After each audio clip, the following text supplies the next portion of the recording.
சென்னையின் number 1 mutton biryani ருசிக்க பாண்டி பஜார் பசும்பொன் ரெஸ்டாரண்ட்டுக்கு வாங்க. இனி பாண்டி பஜாரோட புதிய அடையாளம் பசும்பொன் தான். மதுரை உணவை சென்னையிலேயே ரசிக்கலாம். Holidays-nale, அது நம்ம GT Holidays தான். GT Holidays, South India's #1 travel brand.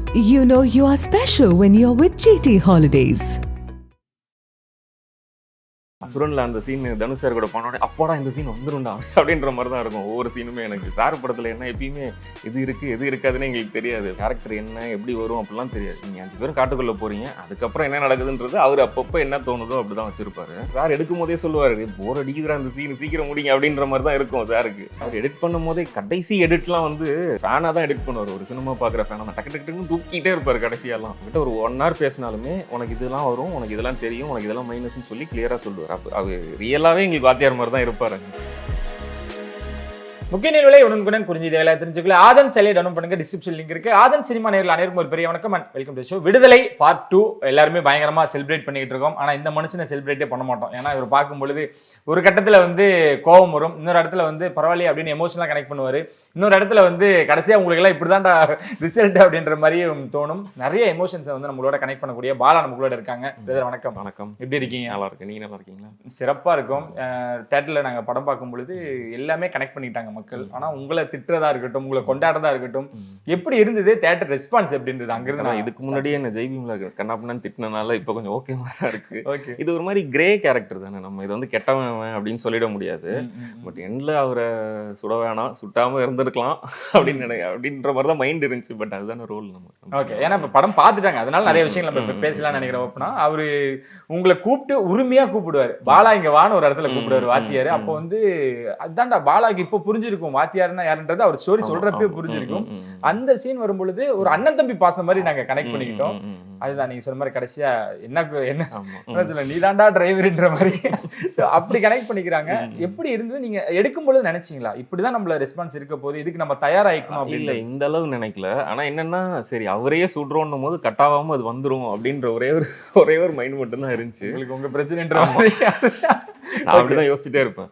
அசுரன்ல அந்த சீன் தனுஷ் சார் கூட போனோட அப்போடா இந்த சீன் வந்துரும்டா அப்படின்ற மாதிரி தான் இருக்கும் ஒவ்வொரு சீனுமே. எனக்கு சார் படத்துல என்ன எப்பயுமே எது இருக்கு எது இருக்காதுன்னு எங்களுக்கு தெரியாது. எப்பயும் அதான் இந்த மாதிரி சீன்லாம் வரப்போகுதுன்னுலாம் எங்களுக்கு முன்னாடி தெரியவே தெரியாது. என் கேரக்டர் என்ன எப்படி வரும் அப்படிலாம் தெரியாது. நீங்க 5 பேரும் காட்டுக்குள்ள போறீங்க, அதுக்கப்புறம் என்ன நடக்குதுன்றது அவர் அப்பப்போ என்ன தோணுதோ அப்படிதான் வச்சிருப்பாரு. இந்த ஃபைனலாவுமே அவரை சுடுறதுமே எப்படி சொன்னார்னா, எல்லா ஆங்கிளும் எடுத்துட்டாங்க. இப்போ என்னோட க்ளோஸ் சூரியன் க்ளோஸ் மட்டும் தான் பேலன்ஸ் இருக்கு. அந்த மொமெண்ட்ல தான் சொன்னாரு, சூரிய சுடவனா நீங்க சுட்டுருங்க, நீ சுட்டுறா அப்படின்ட்டாரு. ஐயோ சரி ஓகே அப்படின்னு சொல்லிட்டு சுட்டுறேன். நான் அப்பதான் தெரியும், எனக்கே தெரியும் சரி இந்த கேரக்டர் இப்படி போய் இப்படி வருது அப்படின்ற மாதிரி தெரியும் அந்த கிராஃபே. ஆனா சூரியன் எனக்கு தோணி இருக்கும், கம்மன் நம்மளே சுட்டுருக்கலாம் போல, நம்மளை தாண்டி அங்கதான்டா அதிகமான ஃபோக்கஸ் இருக்கு, அதிகமான ரிசல்ட் இருக்கு அப்படின்னு. அதுதானே ஹீரோ கேரக்டர்னும் போது அது ட்ரூவா ஃபர்ஸ்ட்ல இருந்தே அவர் அதை மெயின்டைன் பண்ணிட்டே இருப்பார்ல. அவர் ஃபர்ஸ்ட் பார்ட்ல பாத்தீங்கன்னா ஒரு சாரி தான் கேட்கணும், நம்ம என்ன சாரி கேட்டு ஓடிடுவோம், சரி இதுல என்ன இருக்குன்னு. ஆனா இவ்வளோ கஷ்டப்பட்டுட்டு இருப்பார் ஃபர்ஸ்ட் பார்ட்ல ஃபுல்லா அந்த சாரின்ற வேர்டு கேட்காம, ஏன்னா உண்மையா இருக்கணும், அங்க தப்பு நடந்திருக்கு அப்படின்றதுக்காக. அதான் அவர் கேரக்டர், நம்ம கேரக்டர் இது. ஓகே, நிறைய விஷயங்கள் படத்தை பத்தி பேசுவோம். அதுக்கு முன்னாடி உங்களோட வாத்தியார் வெற்றிமாறனை பத்தி நான் நிறைய விஷயங்கள் கேட்கணும். தனுஷ் படமா இருக்கட்டும், இப்போ இங்கேயா இருக்கட்டும், விடுதலை 2 பார்ட்லயுமே இருக்கும் அப்படின்ற பொழுது ஆல்ரெடி நிறைய எடுத்துட்டாங்க, இதுல கொஞ்சம் போர்ஷன்ஸ் எடுக்க வேண்டியது அப்படிலாம் இருந்துச்சு. அதுலயும் உங்களோட பங்கு இருந்தது. எப்படி அவரோட டிராவல் பண்றீங்க? ஏன்னா மேக்கிங் வீடியோலாம் பார்க்கும்பொழுது எங்களுக்குலாம் பயம், மேக்கிங் வீடியோ பார்க்குறப்ப எங்களுக்கு பயம் இருக்கு அப்படின்றப்போ எப்படி இருந்தது அந்த ஸ்கூல்? எனக்கு அதான் ஃபர்ஸ்ட்லேருந்தே அந்த சினிமா பிடிக்கும் அப்படின்னும் போது எனக்கு அவரோட படம் ரொம்ப பிடிக்கும். ஃபர்ஸ்ட்லேருந்தே பொல்லாதவனில் ஆரம்பிச்சு நான் ஆடுகளம்லாம் பார்க்கும்போது சில்லறையை சிதற விட்ற மூமெண்ட் தான் நமக்கு. ஏன்னா அப்போ வந்து சினிமாவுக்கு நமக்கு டச்சே கிடையாது. வெறும் ஒரு ஃபேனாக பார்க்கும்போது ஆடுகளம் ஃபர்ஸ்ட் ஆஃப்லாம் பார்த்துட்டு என்னடா இது இப்படி இருக்கு படம் அப்படின்ற மாதிரி இருந்துச்சு. சரி அதுக்கப்புறம் வந்து எப்பயுமே ஆஃபீஸில் போய் ஃபோட்டோ கொடுத்துட்டே இருப்பேன், மற்ற இதுவும் பண்ணிட்டு இருந்தேன். அப்போ துருவங்கள் 16 இந்த படம்லாம் பண்ணிட்டு இருந்த டைமு கொடுத்துட்டே இருக்கும்போது லக்கிலி ஒரு வாட்டி அந்த வட சென்னை அப்போ ஆஃபீஸ் போகும்போது ஒரு ரோல் கிடச்சிருச்சு. ஸோ இனிமேல் இதை விடக்கூடாது, இங்கே எப்படியாவது இருந்து எப்படியாவது நல்ல நல்ல நல்ல பேர் எடுத்துட்டு அப்படியே இங்கே இருக்கணும் அப்படின்ற மாதிரி தான் இருந்துச்சு எனக்கு. ஓகே, குறிப்பாக இந்த விடுதலை பொறுத்த வரைக்கும் இதுக்கு முன்னாடி பண்ணதெல்லாம் வந்து நிறைய ஒரு சமூகத்துக்கு தேவையான விஷயங்கள் தொடர்ந்து அவர் பண்ணிக்கிட்டே இருப்பார். இந்த விடுதலை பொறுத்த வரைக்கும் ஏன் இவ்வளோ கண்டிப்பாக அவர் இருந்திருக்காரு அப்படின்றதான் கேட்கணும்னு நினைக்கிறேன். நிறைய அரசியல் சார்ந்த விஷயங்கள் இருந்தாலுமே கூட இந்த படம் ஏன் அவருக்கு அவ்வளோ க்ளோஸ்?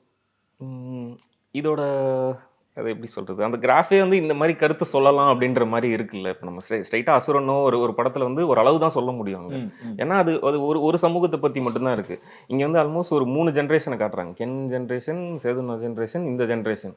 ஸோ இது மூணுத்துலையுமே ஒவ்வொரு விஷயத்தை அவருக்கு தோன்றது, நம்ம சில விஷயம் சொல்லணும்னு நினைக்கிறோம் அப்படின்றத அவர் முடிவு பண்ணி தான் அந்த 3 விஷயமே சொல்றாரு அப்படின்னு நினைக்கிறேன். இத்தனைக்கும் இப்போ லென்த்தா இருக்கு அப்படின்றத விட அவருக்கு எவ்வளவு கம்மி பண்ண முடியுமோ கம்மி பண்ணி தான் வச்சிருப்பாரு. 8 நிமிஷமா ப்ரோ.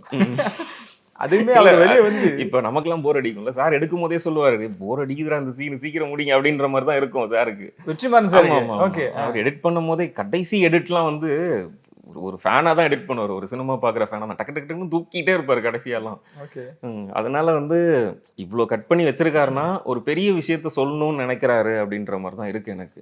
அதை வந்து புரியுற மாதிரி சொல்லணும்ல. இப்போ நம்ம ஈஸியாக சொல்லிடலாம், இது இது மேலே இது இப்படின்னு சொல்லிட்டு போயிடலாம். பட் இந்த படத்துல அவர் சொல்றதுக்கான அவருக்கு ஒரு சான்ஸ் கிடைச்சிருக்கு, அதை யூஸ் பண்ணிக்கிட்டாரு சார்.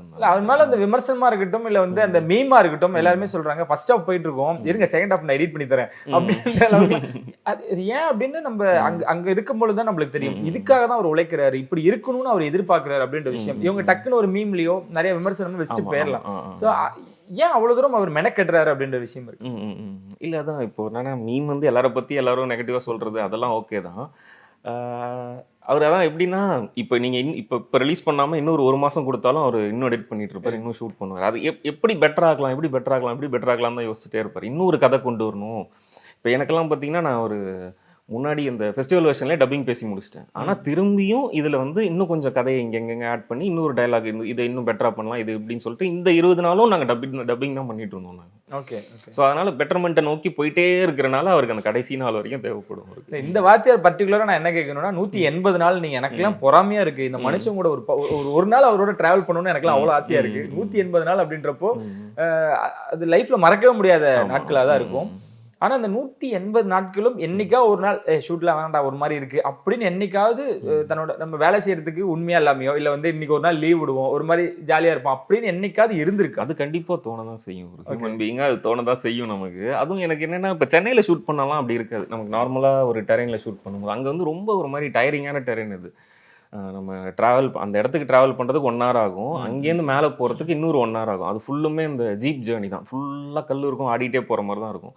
அது ஒரு 15 days ஓகேவா இருந்துச்சு. ஒரு ஜாலியாக ஒரு டூர் போகிறோம் அப்படின்ற மாதிரி இருந்துச்சு. அதுக்கு மேலெலாம் சுத்தமாக முடியல அந்த இடத்துல இருக்கிறது. ஸோ அந்த மூமெண்ட்டில் தோணும். பட் ஆனால் அங்கே போனோடனே சேதுன்னா இருப்பார், சூரியன் இருப்பார், ஏதோ ஒரு பெரிய ஒரு இன்டென்ஸான சீன் எடுப்பாங்க, அப்படியே ஜாலியாக போயிடும். அதுக்கப்புறம் சிறப்பு. அதுக்கப்புறம் ரியல் வாத்தியார் விஜய் சேதுபதி அவர்கள் எப்படி இருந்தது, இந்த ஒரு டிராவல் எப்படி இருந்தது? நம்ம சொன்ன மாதிரி தான் யாரா இது இந்த மனுஷன் இவ்வளவு பேசுறாரு அப்படின்ற மாதிரி இருந்தாலும் ரியலியும் அவர் நிறைய விஷயங்கள் பேசுவாரு, நமக்கு தேவையான விஷயங்கள் பேசுவார். ஸோ வாத்தியார் எப்படி இருந்தது? அவர் அப்படியே கிளியரா ஜட்ஜ் பண்ணுவார். இப்போ நம்ம வந்து எதாவது ஃபேக் பண்ணோம்னா ஆமா அவர்கிட்ட எதுவும் இதுவே பண்ண முடியாது, நம்ம ஃபேக் பண்ணவே முடியாது. அதே மாதிரி என்ன ப்ளஸ் என்ன மைனஸ்ன்றதை ஈஸியாக சொல்லுவார். இப்போ நம்மகிட்ட ஒரு 1 hour பேசினாலுமே உனக்கு இதெல்லாம் வரும், உனக்கு இதெல்லாம் தெரியும், உனக்கு இதெல்லாம் மைனஸ்ன்னு சொல்லி கிளியரா சொல்லுவார். அப்போ அவர் ரியலாகவே எங்களுக்கு வாத்தியார் மாதிரி தான் இருப்பாரு. நானும் சும்மா இல்லாமல் எல்லா படத்தையும் பற்றி கேட்டுட்டு இருப்பேன். ஆனால் 96ல் இது இருந்துச்சு, இது எப்படி பண்ணீங்க, ஆனால் இந்த படத்தில் எப்படி பண்ணீங்க அப்படின்னு சொல்லிட்டு எனக்கு ரொம்ப பிடிக்கும். 96 விக்ரம் வேதா இதெல்லாம் ரொம்ப பிடிக்கும். அதனால அதை பற்றியே பேசிகிட்டே இருப்பேன். யாரு என்ன கேட்டாலும் உட்காந்து பொறுமையா பதில் சொல்லிட்டு இருப்பாரு எல்லாருக்கும். அந்த படத்துல நாங்க பாக்குற மாதிரி தான் ரியலி அப்படிதான் இருப்பாரு. ஓகே. அவர்கிட்ட நிறைய விஷயங்கள் நான்லாம் கேட்டிருப்பேன். இந்த மாதிரி பெரிய ஹீரோஸோட நீங்க பண்ணும் போதெல்லாம் அந்த ஸ்பேஸ்ல எப்படி நீங்க ஸ்கோர் பண்றீங்களா கேட்டிருப்பேன். அந்த மாதிரி ஏதாவது விஷயங்கள் போயிருக்கா, அதை பத்தி ஏதாவது ஷேர் பண்ணிருக்காரா? ஏன்னா இதுல கூட சூரிய விஜய் சேதுபதி இருந்தாலுமே கூட கமல் அவர்கள் இருக்க படத்துல இந்த மாதிரி எல்லாம் இருக்கும் பொழுது அவ்வளவு பெரிய ஹீரோ நம்ம கூட இருக்காருன்றது மீறி இந்த மாதிரி கொஸ்டின்ஸ் எல்லாம் வச்சிருக்கீங்களா? இல்ல அந்த மாதிரி கொஸ்டின்ஸ் எல்லாம் வச்சது இல்லை. நான் அதுக்கு ஞாபகம் இல்லை அந்த மாதிரி வச்சது. ஆனா எனக்கு பிடிக்கும் இந்த சீன் எப்படி பண்ணீங்க, இந்த சீன் எப்படி யோசிச்சு இந்த சீன் பண்ணீங்க, அந்த மாதிரி இல்லாம கேட்பேன் நான். ஓகே. ஆனா நீங்களே ஃபிட்டா இருக்கீங்க. அந்த கதாபாத்திரத்துக்கு விஜய் சேதுபதி அவர்கள் கொஞ்சம் உடம்பு போட்டுருக்கும். அவ்வளவு தூரம் டிராவல் பண்றீங்க. இங்கேயாவது ஒரு கட்டத்துல வெற்றிமாறன் அவர்களுக்கு தெரியாம இல்ல நீங்க டீமா பேசும் பொழுது ஏன்னா அந்த மனுஷன் ஏற விட்டே இருக்காரு, நடக்க விட்டுட்டே இருக்காருன்றது அவர்கிட்ட சார்கிட்டே தான் சொல்லுவார். இப்ப கூட அவங்க 2 பேரும் பேசின ஒரு இன்டர்வியூல ஃபர்ஸ்ட் டே ஷூட் பார்த்தேன், ஐயோ இங்க வந்து மாட்டிக்கிட்டோம் போல அப்படின்ற மாதிரி தான் இருக்கும். ஜாலியா தான் இருக்கும், ஜாலியா தான் பேசிட்டு இருப்போம். ஏன்னா உண்மையாலுமே அது கஷ்டம் அப்படின்றது எல்லாருக்குமே தெரியும். ஸோ எங்களை நாங்களே பேசிட்டு இது என்ன இப்படி இருக்கு அந்த மாதிரி ஜாலியாக பேசிட்டு தான் இருப்போம். பட் அந்த மாதிரி எதுவும் கஷ்டமாலாம் இருக்கிற அது சாருக்கும் கஷ்டமா இருக்கிறதுனால அவர் எதுவும் அப்படிலாம் கண்டுக்க மாட்டார். ஓகே. சரி ஓகே கஷ்டமா தான் இருக்கு, இதுல என்ன பண்ண முடியும் அப்படின்ற மாதிரி தான் இருக்கும். அதான் 5 பேரும் அவ்வளவு பெரிய டிராவல் அப்படின்றப்போ அந்த இயற்கை எவ்வளவு தூரம் உங்களுக்கு சப்போர்ட்டா இருந்துச்சு? ஏன்னா ஃபர்ஸ்ட் பார்ட் எடுக்கும் பொழுது அந்த அட்டையா இருக்கட்டும், மழை பெய்யும், நிறைய விஷயங்கள்லாம் இருக்கு. மழை பெய்யுறது இதெல்லாம் விட அதான் இந்த டெரைன் ஏறி வந்து சில நாள் ஷூட்டே பண்ண முடியும். மழை மாதிரி இப்போ ஃபர்ஸ்ட் ஸ்டார்டிங்ல வந்து பனியில ஸ்டார்ட் பண்ணலாம் படம், அந்த கிளைமேக்ஸ்லாம் சொல்றேன், பனியில ஸ்டார்ட் பண்ற மாதிரி ஆயிடுச்சு. சடனா பாத்தீங்கன்னா ஒரு 11-12 கிட்ட பாத்தீங்கன்னா ஃபுல்லா வந்து சன் வந்துடும். சன் வந்தோடனே அப்படியே உட்காந்துருப்போம், ஒரே இடத்துல உட்காந்துட்டு அந்த சன் போகிற வரைக்கும் உட்காந்துருப்போம் நாங்கள். ஸோ இந்த மாதிரிலாம் தான் நிறைய சேலஞ்சஸ் இருந்துச்சு. அப்புறம் அந்த ஃபிசிக்கலி ட்ரைனிங்காக இருக்கிறதுமே ஒரு அதுதான் ஃபஸ்ட்டு சேலஞ்சிங்காக இருந்துச்சு. அப்புறம் இந்த மாதிரி அந்த கிளைமேட்டிக் கண்டிஷன் அதே மாதிரி போயிட்டு சில நாள் இங்கேருந்து ட்ராவல் பண்ணி போவோம், 2-2.5 மணி நேரம் ஸ்பெண்ட் பண்ணி போய் அங்கே பார்த்தீங்கன்னா மழை வரும், எல்லாம் கிளம்புங்க அப்படின்வாங்க, கிளம்பி வந்துடும். இது மாதிரி ஒரு 5-6 நாளாவது நடந்திருக்கும். இதுல சூர்யா அவர்கள் பத்தி நிறைய விஷயங்கள் பேசுவோம். ஆனா உங்களுக்கு விஜய் சேதுபதி சூரிய ஒரு பக்கம் ஸ்கோர் பண்ணிட்டு இருப்பாங்க, சேத்தன் அண்ணன் அப்படியே நேக்கா வந்து ஒரு கேரக்டர் பண்ணிட்டு போவாங்க. உங்களோட வெறுப்பெல்லாம் அவர் சம்பாதிக்கணும். ஒரு சீன் வரும் பொழுது அவர் ரொம்ப கூனி குறுகி நிப்பாரு. அந்த மனுஷன் அந்த இடத்துல அவ்வளவு தூரம் ஸ்கோர் பண்ணி எடுத்துட்டு போயிட்டாரு. அந்த 5 பேத்தையுமே பிக்கப் பண்ணிட்டு போயிட்டு விஜய் சேதுபதி சூரிய இருந்தாலுமே கூட அவரு அங்க பயங்கரமா ஸ்கோர் பண்ணாரு. அதுதான் நேச்சுரலா இல்ல அதுக்கு இந்த ரீடேக் அப்படின்றலாம் தெரியும் வெற்றிமாறன் எவ்வளவு வாங்குவோன்னு. அந்த சீக்வன்ஸ் எவ்வளவு நேரம் போச்சு? அதான் சார் எப்பயுமே என்னன்னா பெருசா வந்து ரிஹர்சல் இதெல்லாம் பார்க்க மாட்டாரு. ஏன்னா நம்ம நடிச்சிடக்கூடாது அப்படின்றது, தெரிஞ்சு நடிச்சிடக்கூடாது அப்படின்றதுக்காக ஃபர்ஸ்ட் சீன் அப்படியே விட்டுருவாரு. நீங்க என்ன பண்றீங்களோ பண்ணுங்க அப்படின்ற மாதிரி விட்டுருவாரு. அதுக்கப்புறம் அவருக்கு ஏதாவது சேஞ்ச் இருந்தா சொல்லிக்கிட்டே இருப்பாரு. ஸோ மோஸ்ட்லி ரீடேக் போனாங்களே வேற ஆங்கிள் போயிடுவாங்க, ரீடேக்னாலே வேற ஆங்கிள் போயிடுவாங்க. ஸோ அவருக்கு நிறைய ஆங்கிள் தேவைப்படும். அதே மாதிரி இது நல்லா இல்லை அப்படின்ற மாதிரி யாரையுமே எப்பயுமே எதுவுமே சொல்ல மாட்டாரு. இன்னும் பெட்டரா இந்த இடத்துல எப்படி, இந்த இடத்துல எப்படி அப்படின்ற மாதிரி தான் சொல்லுவாரு. நம்ம பண்ற நான் அந்த கேரக்டர் பண்ணியிருந்தா கூட ஐயோ தியேட்டர்ல எப்படி என்ன எடுத்துப்பாங்க, நம்மளுக்கு ஒரு ரொம்ப இதா இருக்குமே அப்படின்னா சேத்தனனுக்கு அப்படி எங்கேயாவது ஒரு இடத்துல ஒரு ஃபீல் இருந்துச்சு. இல்ல எல்லாருமே அவங்கவுங்க கேரக்டர் ஒரு மாதிரி ஃபன்னா பண்ணி தான் பண்ணோம். பட் அதுக்கப்புறம் அவர் ஃபர்ஸ்ட் பார்த்ததுக்கு அப்புறம் தான் ஓவரா திட்டுறாங்க அப்படின்ற மாதிரி இருந்துச்சு. இதுல இன்னும் ஓவரா திட்டுவாங்க போல அப்படின்ற மாதிரி பேசி பாத்தீங்களா அவங்க மிஸ்ஸஸ் என்ன சொன்னாங்கன்னு, வீட்லயே நான் சேர்க்க மாட்டேன் அப்படின்னு சொன்னாங்க. ஸோ சூரியன் அவனோட ஃபிட்னஸ் ஃபர்ஸ்ட் பார்ட்ல இருந்து நான் எல்லாத்தையுமே நம்ம டெக்னீஷியன்ஸ் எப்படி கேட்கறது ஒண்ணு, எப்படி அந்த மனுஷன் அவ்வளவு ஃபிட்டா இருக்காரு, ஃபர்ஸ்ட் பார்ட்ல இருந்து விடாம அதை அப்படியே மெயின்டைன் பண்ணிக்கிட்டே இருக்காரு அப்படின்னு. அவருக்கு சீமராஜாலேருந்து சூரியன் எனக்கு ஃபிட்னஸ் மேல ஒரு பெரிய ஒரு ஈடுபாடு வந்துருச்சு. ஸோ அதனால அவருக்கு அது எப்பயுமே ஃபிட்னஸ் எப்படின்னா ஒரு அடிக்ஷன் மாதிரி தான். அதை நீங்க உள்ள போகாத வரைக்கும் நமக்கு அது ஒரு மாதிரி இருக்கும். இன்னைக்கு நம்ம கண்ணாடியில் நம்ம உடம்பு நல்லா பார்த்துட்டோமோ அன்னிலேருந்து அது ஒரு அடிக்ஷன் மாதிரி ஆகிடும். ஸோ அப்போலேருந்தே நல்லா எப்பயுமே ஏதாவது ட்ரெயின் பண்ணிட்டே இருப்பாரு. அவர்கிட்ட ஃப்ரீ டைம் கிடைச்சா வந்து ஏதாவது ஒர்க் அவுட் பண்ணிட்டு இருப்பாரு. ஸோ அதுலேருந்தே அவர் அந்த ஒர்க் அவுட் குள்ள போயிட்டாரு. உங்களோட அண்ணன், உங்களோட பிரதர், உங்களோடய டிராவல் பண்ணக்கூடியவர்னு இவர் எடுத்துக்கலாம்னு நினைக்கிறேன். தமிழ் அண்ணன், ஏன்னா 2 பேரும் ஸ்கிரீன்ல வந்தீங்கன்னா ஒரு மாதிரி மிரட்டலா இருக்கும். லைக் நாங்க ஜெய்பீம்ல செலிப்ரேட் பண்ணியிருக்கோம், இந்த படமா இருக்கட்டும், உங்களுக்குள்ள ஒரு கெமிஸ்ட்ரி இருக்கும். எதிர்பார்த்தீங்களா? ஆனா இதுல நம்ம ஒரு சம்பவம் பண்ணுவோம், இல்ல நம்ம போற இடத்துல இதான் கேட்க போறாங்க, இல்ல அந்த மாதிரி எதுவும் எதிர்பார்க்கல. பட் என்னன்னா அதான் அந்த ஆஃப் ஸ்கிரீன்லயே நாங்க ஒரு அண்ணன் தம்பி மாதிரி தான் இருப்போம் மோஸ்ட்லி. அங்க ஒரு அது ஜெய்பீம் ஒரு 30 days போச்சுன்னா இது அந்த என்னோட 180 days அவர் இருப்பாரு. ஏன்னா போலீஸ் சீன்லாம் அவர் தான் வந்து கொஞ்சம் கோஆர்டினேட் பண்ணி, அவருக்கு தெரியும்ல அந்த போலீஸ் இதெல்லாம், அவர் போலீஸா இருந்தனால அவருக்கு தெரியும்.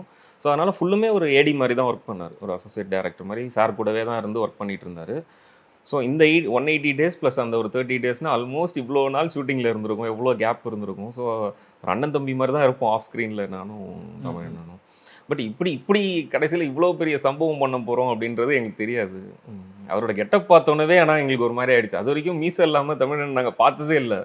போய் ஷேவ் பண்ணிட்டோன்னு சொல்லிட்டு ஒரு ஃபோட்டோ எடுத்து பார்த்தாங்க. அதை பார்த்தோன்னே தெரிஞ்சு போச்சு, சரி அண்ணன் கடைசியில் ஏதோ சம்பவம் பண்ண போறாரு ஃபைனலில் அப்படின்னு சொல்லிட்டு. ஓகே, அது நிறைய ஒரு பொலிட்டிக்கலாகவும் நிறைய இதில் வந்து கம்பேர் பண்ணலாம் போகிறாங்க. தமிழண்ணன் யாரு, இந்த மாதிரி ரியலாக யார் வாழ்ந்திருக்காங்க அப்படின்ட்டு. தமிழண்ணன் வந்து எதையுமே யோசிக்க மாட்டார். அதாவது அதில் அந்த அழுத்தம் என்னவா இருக்க போகுது அப்படின்னா, நாங்களும் அவரை பாசிட்டிவாக தான் எதிர்பார்த்தோம்.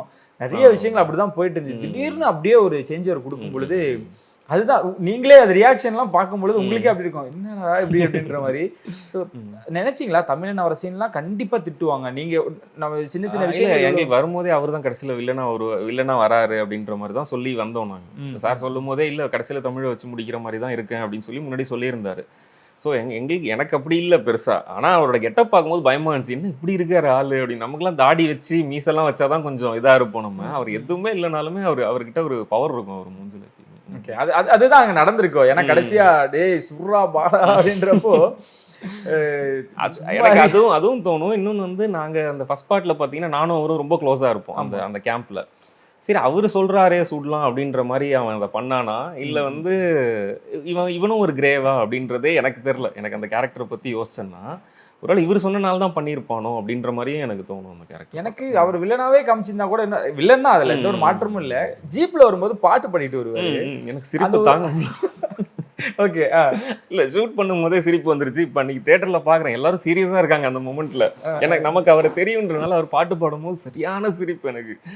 நல்லா இருந்துச்சு, அந்த அந்த இடம் ரொம்ப நல்லா இருந்துச்சு. ஓகே. அவரு அந்த வார்த்தைகள்லாம் பயன்படுத்த கூட நல்லா இருக்கும். ஏன்டா நம்ம இவனை கண்டுபிடிப்போமா அப்படின்ற மாதிரி பேசுவாரு.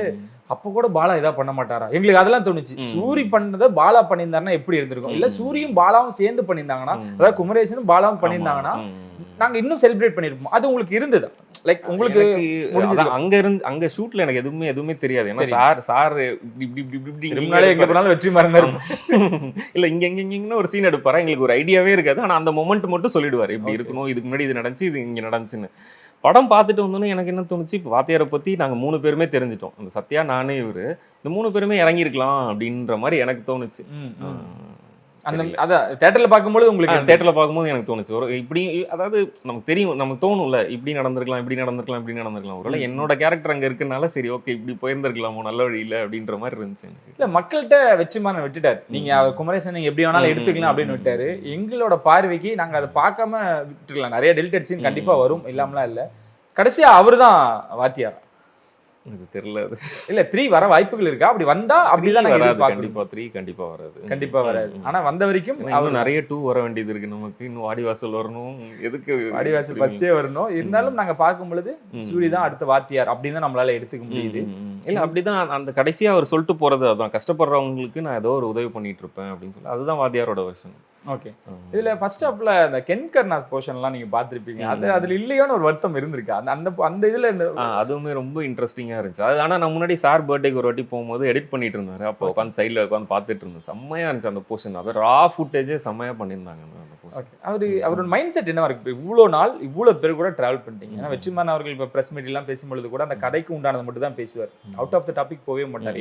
எனக்கு சார்ந்த விஷயங்கள், என்னோட அரசியல் நீ தெரிஞ்சுக்கணும்னு வேணாம், என் அரசியலை நான் பார்த்துக்கிறேன் அப்படின்ற மைண்ட் செட்டில் தான் இருப்பாரு. நீங்க சொன்னீங்க இப்போ எடிட்டிங்கா இருக்கட்டும், இல்லை அவரை ஆஃப் ஸ்கிரீன்ல மீட் பண்ணுறதா இருக்கட்டும், அவரோட புரிதல் அப்படின்றது மற்றவங்களுக்கு எப்படி என்ன கனெக்ட் பண்ணணும்னு விரும்புவார், என்னென்ன விஷயங்கள் ஷேர் பண்ணிப்பார். அதே மாதிரி ரொம்ப இதுவாகவும் சொல்ல மாட்டார், இப்படிலாம் இருக்கணும், இப்படிதான் இதெல்லாம் என்னோட இது அப்படின்ற மாதிரிலாம் இருக்க மாட்டார். நான் சார்கிட்ட பேசுகிற எதுவுமே அரசியல் இந்த மாதிரிலாம் எதுவுமே பேச மாட்டேன். ஏன்னா நமக்கு அதெல்லாம் வேணாம் அப்படின்ற மாதிரி நான் ஃபுல்லாக கிரிக்கெட்டு, ஃபிட்னஸ் இந்த மாதிரி தான் ஏதாவது பேசிகிட்டு இருப்பேன். கிரிக்கெட் பேசுவாரா? கிரிக்கெட் பேசுவார். என்னங்க சொல்கிறீங்க? ஆமாம், கிரிக்கெட் பேசுவார். ஓகே.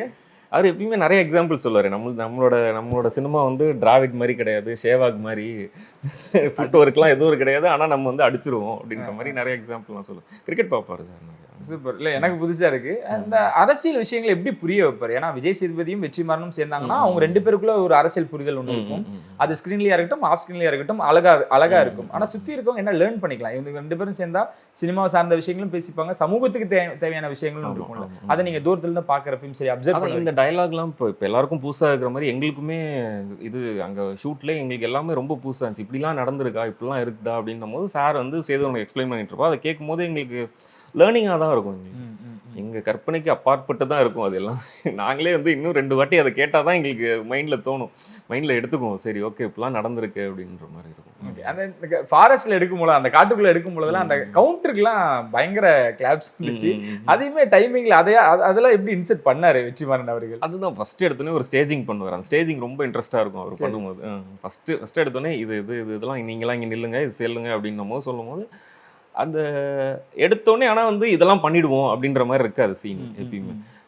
சரி இது வேணாம், இந்த டைமில் இவன் நீ அதை சொல்லு, இந்த டைமில் நீ இதை கேளு அப்படின்னு சொல்லி அப்படியே இம்ப்ரோவைஸ், அங்கேயுமே அதே இம்ப்ரோவைஸ் பண்ணி கடைசியாக ஒரு ப்ராடக்ட் வரும்போது அது சூப்பராக இருக்கும். ஓகே, அதுதான் நாங்கள் பார்த்த அந்த மேக்கிங் வீடியோவா, அந்த ஒரு ஆக்ரோஷமா? இல்லை, அவரோட சீனே எப்பயுமே அந்த ஃப்ரெண்டு சாகிற சீன்லாம் அந்த ஃபர்ஸ்ட் பார்ட்டில் இருக்கும். அதை நின்று நீங்கள் நேரில் பார்த்தாலே உண்மையிலுமே அங்கே அது நடக்கிற மாதிரி தான் இருக்கும். ஷூட்டிங் மாதிரிலாம் இருக்காது. அது உண்மையிலுமே ஒரு இன்டென்ஸாக ஒரு சீன் நடந்துட்டு இருக்கு அப்படின்ற மாதிரி தான் இருக்கும். அதை பார்க்கணும். விஜய் சேதுபதி அவர்கள் அந்த காட்டில் போகும்பொழுது காலை வச்சு பார்த்துட்டு யானை அந்த பக்கம் தான் போயிருக்கு, சாணம் வந்து சூடாக இருக்குது அப்படிம்பாங்க. ரியலாக நீங்கள் அங்கே என்னென்ன ஃபேஸ் பண்ணீங்க? அந்த மாதிரியான விஷயங்கள் ஏதாவது இருந்துச்சா? இல்லை, யானை மாதிரி விஷயம் இல்லை. இந்த மாதிரி பூச்சி, அந்த காட்டெருமை, அந்த மாதிரி விஷயங்கள் தான் நிறைய இருந்துச்சு அந்த இடத்துல. அவர் எப்படி பார்த்துப்பாரு? ஏன்னா ஒரு செடி உடஞ்சாலும் அவங்க அவ்வளோதான், வெற்றிமாறன் பார்த்துட்டாருன்னா ஏன்டா அதுக்கிட்ட போகிற அப்படின்னு தான் சொல்லுவாங்க. அந்த மாதிரி விஷயங்கள். ஆமாம் ஆமாம், ஒரு கிளை இப்படி உடைப்பாங்க, இது மறைக்குது, அதையும் உடைக்கிற, கேமராவை தள்ளி வை அப்படின்னு தான் சொல்லுவார். அந்த இடத்த பார்த்துப்பாங்க. ஏன்னா அது அவர் ஒருத்தரோட பிரைவேட் ப்ராப்பர்ட்டி. அது வந்து இந்த நார்மல் காடு மாதிரி இல்லை, அதோட பிரைவேட் ப்ராப்பர்ட்டி அவர் அவர் ஷூட்டிங்கே கொடுக்க மாட்டேன் அப்படின்னு சொல்லிட்டாரு. சரி இவர் சாருன்றனால கொஞ்சம் நம்பி கொடுத்தனால ரொம்ப நல்லா பார்த்துப்பாங்க. ஓவராலாக பயங்கரமான செலிப்ரேஷன் இருந்துகிட்டே இருக்கு. இந்த வெற்றி கொண்டாட்டம் தான் இதுதான் எல்லாரும் எதிர்பார்த்தாங்க அப்படின்ட்டு. ஆனால் சிலர் சின்ன சின்ன விமர்சனம் வைக்கிறாங்க. அது உங்கள் டீமாக இருக்கட்டும், நீங்களா இருக்கட்டும், எப்படி அதை பேசிக்கிறீங்க, அதுக்கு என்ன ரிப்ளேவா இது இருக்குன்னு தான் நான் கேட்கணும்னு விரும்புகிறேன். ரொம்ப கருத்து வந்து நிறைய இருக்கு. ஒரு அளவுக்கு மேலே போனால் ஒரு மாதிரி இருக்கும்ல, அந்த மாதிரியான விஷயங்கள் இருக்கு அப்படின்றாங்க. ஆனால் இந்த படைப்பை இப்படி தான் சொல்லணும் அப்படின்றதுக்காக எடுக்கப்பட்ட படைப்பா? ஆமாம், எனக்கு நான் சார்கிட்ட இப்போது முந்தானத்து சாரை பார்த்து மீட் பண்ணும்போது இந்த மாதிரிலாம் சொல்கிறாங்கன்னா, அது என்ன சொன்னார்னா, இந்த படத்தில் நம்ம இதை சொல்லலைன்னா நம்ம எங்கேயுமே சொல்ல முடியாது இந்த மாதிரி விஷயங்களை அப்படின்னு சொன்னார். இன்னொன்று அதான் சாருக்கு ஈஸியாக போர் அடிச்சிரும்னு சொன்னல, அவரே இதெல்லாம் வைக்கிறாருன்னா இதெல்லாம் இப்படி சொன்னாதான் புரியுன்றது அவருக்கு தெரியும். அவருக்கும் தெரியும் இது அதிகமாக இருக்குன்றது அவருக்கும் தெரியும். பட் இந்த மாதிரி விஷயத்த இப்படி சொன்னா மட்டும்தான் எல்லாருக்கும் புரியுன்ற மைண்ட் செட்ல தான் வச்சிருப்பாரு அப்படின்ற மாதிரி. ஓகே, இந்த அசுரனோட சின்ன சின்ன விஷயங்கள் அப்படியே இருக்கிற மாதிரியும் சில விஷயங்கள் நம்ம பார்க்கப்படுது. அது எங்கேயாவது ஒரு இடத்துல அவர் நோட் பண்ணி கண்டிப்பா இருக்காது. ஒரு படைப்பு மீறி ஒரு படைப்பு தான் இருக்கணும்னு விரும்புவார். அந்த மாதிரி ஏதாவது இருக்கு அப்படின்னு நீங்க உணர்ந்திருக்கீங்களா? இல்ல, அசுரன் சாயல் எங்கேயாவது இருக்கு அப்படின்ட்டு மஞ்சு வாரியர் வர சீக்வன்ஸா இருக்கட்டும், அவங்க ஃபேமிலி சீக்வன்ஸா இருக்கட்டும். எனக்கு அந்த சாங் மட்டும் அசுரன் சாங் மாதிரியே இருந்துச்சு. அந்த அந்த இவர் சாவர கே சாவர சீன் அந்த சாங் மட்டும். மற்றபடி எனக்கு எதுவும் ரிசம்பிளன்ஸ் இருந்த மாதிரியே தெரியல. சிறப்பு. ஓவராலா அந்த படத்தை பத்தியும் நிறைய விஷயங்கள், விமர்சனத்தை பத்தியும் நிறைய விஷயங்கள் பதிலளித்ததுக்கு ரொம்ப நன்றி ப்ரோ. நான் பார்த்துட்டே இருக்கோம், ரொம்ப சந்தோஷமா இருக்கு. இனிமேட்டு போலீஸ்னா எப்படி அண்ணனா ஒரு ஃபாரின் மாப்பிள்ளைனா ஒவ்வொருத்தருக்கும் ஒவ்வொரு கதாபாத்திரம் கொடுப்பாங்களோ, அந்த மாதிரி பாலா அப்படின்னா கண்டிப்பா அங்க ஒரு வெற்றிமாறனோட படைப்புல இருப்பாரு, அங்க ஒரு காவல்துறையா இருப்பாருன்னு தான் விஷயமா இருக்கும். எதிர்பார்த்துக்கிட்டே இருக்கும். ரொம்ப நன்றி. உங்களோட வளர்ச்சி நாளைக்குமே கூட இருந்துகிட்டே இருப்போம். ரொம்ப நன்றி.